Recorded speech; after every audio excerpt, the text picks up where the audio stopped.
Good afternoon. I will present the main ideas of the article entitled Cross Pandemics Racism, Police Violence, and COVID 19 in Brazil and the United States that I wrote with my colleague Pedro Paulo Silva. The first feeling that motivated this work came from the rage felt by the situation experienced in Rio de Janeiro during the pandemic. While we witnessed increased deaths caused by COVID in April 2020, police operations in the favela and peripheral territories were not letting up. What explained this continuity? How was it possible that in the context of the COVID-19 pandemic, when daily activities were suspended to preserve life, police violence has continued and worsened in Brazil? When you decided to write something about racialized violence from the assassination of George Floyd, we start to investigate the data on racialized violence in the United States during the pandemic that surprisingly had also grown in a scenario where so much United States and Brazil led the ranking of deaths by COVID. So we decide to put these two scenarios together in a crosstalk. In the debate at the BISA conference, someone asked me if it would be possible to do this cross analysis considering the heterogeneity of these scenarios. I am increasingly convinced that it's possible, as shown by the countless connections made in the scope of the varied anti-racist struggles worldwide.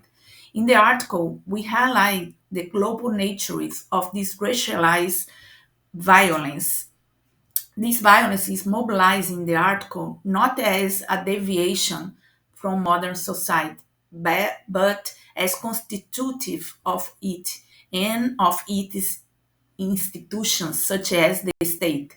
The state, a central analytical category of international relations, is understood in the hegemonic terms of the discipline as a neutral, rational, abstract, and no racialized agent. In this analysis, it is understood as an institution that aims to reproduce the material and symbolic privileges of whiteness. We mobilized both US and Brazilian authors to build our argument. These authors dialogue transnationally and have more affinities in identification between them than with their respective national states.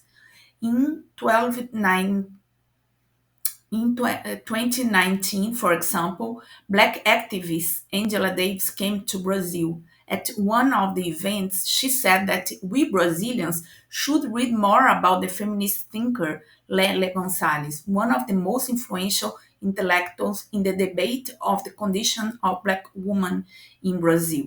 So, on the one hand, we understand from Patricia Hill Collins that intersectionality has specific dynamics and manifestation in each society.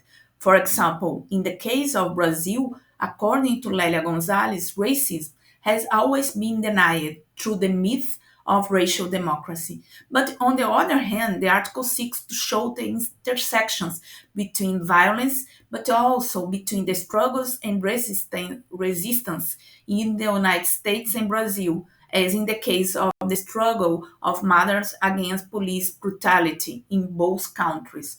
By placing racism as a struggle of societies in the United States and Brazil, in line with Afro-pessimist literature, we that during pandemics, racism functions as an essential activity of the state that cannot be suspended.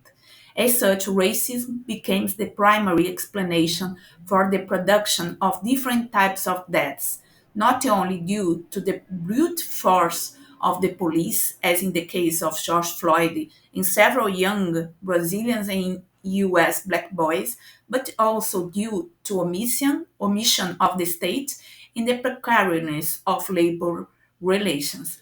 Finally, although we are focusing on a historical moment in which both the United States and Brazil were subjected to far right government, and therefore with a greater possibility of escalating racialized violence, the article tries to show, following Afro-pessimist literature, that this violence is not exclusive to these governments, but that it runs through the history of both countries, a history forged by slavery.